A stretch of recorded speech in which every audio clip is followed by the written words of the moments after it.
Good Saturday morning, everybody. Or is it Saturday morning? I don't know. This is not like the usual thing for us.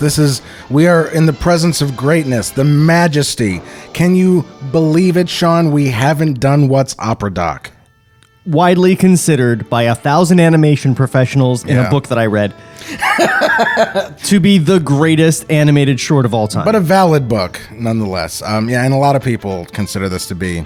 This is on a lot of lists for greatest animated short. And still does not live up to Chuck's standards.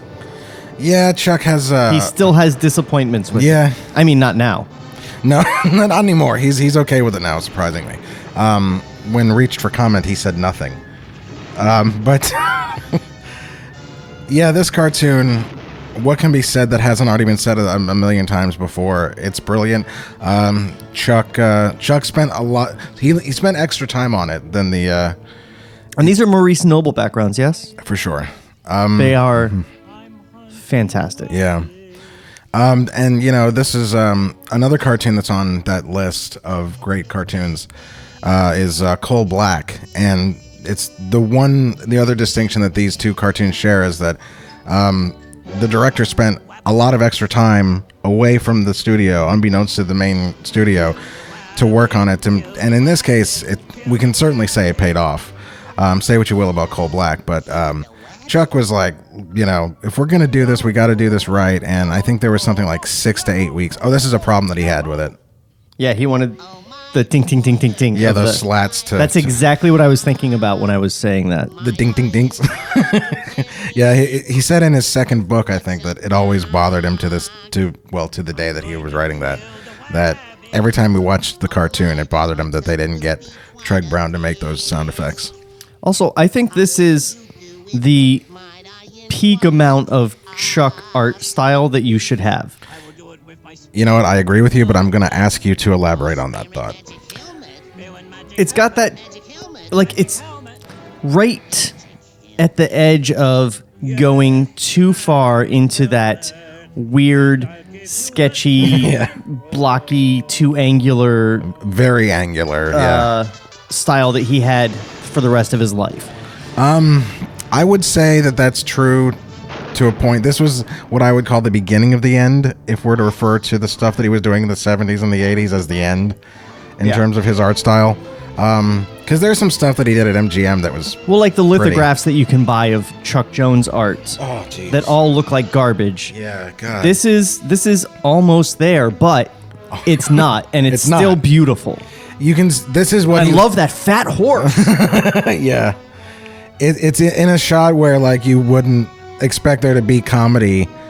The way that he puts comedy into the scene, if there isn't any beyond just the scenario itself, is the shot of the horse being fat and all the fat rolls moving around. And you can they've already slashed the budget quite a bit at this point for the animation. You can tell because Bugs only has 2 whiskers on each side. Yeah, that's right. I remember Chuck saying that about how you could tell how much money was being spent by how many whiskers. So this was after, because there was one period where they had a big budget cut, and part of dealing with that was going from 3 whiskers to 2. I don't know how true that is. I think that may be Chuck, elaborating on maybe something that happened once. I don't know, but it doesn't.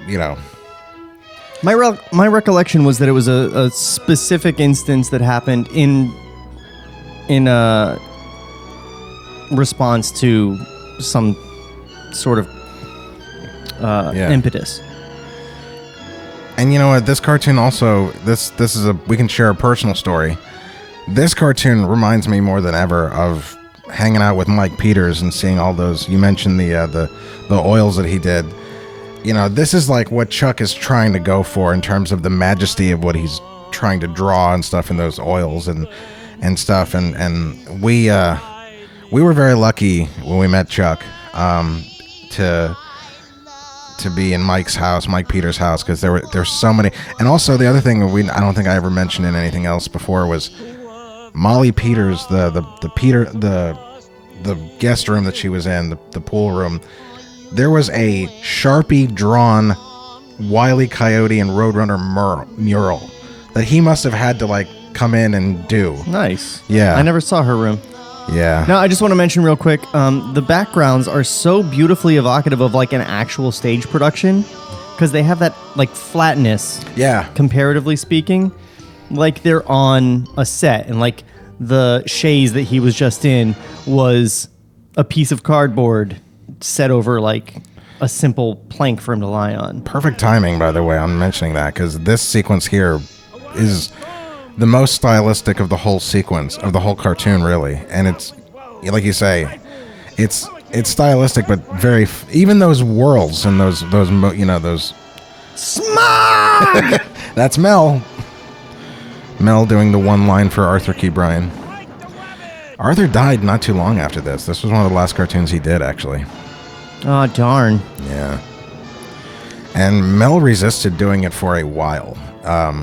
It was like 20 years before Mel ever said, fine, I'll do Arthur. I'll kill Arthur for you. Now, Bugs is a background there, yes? Yes. But they drew an outline on him cleverly, I think.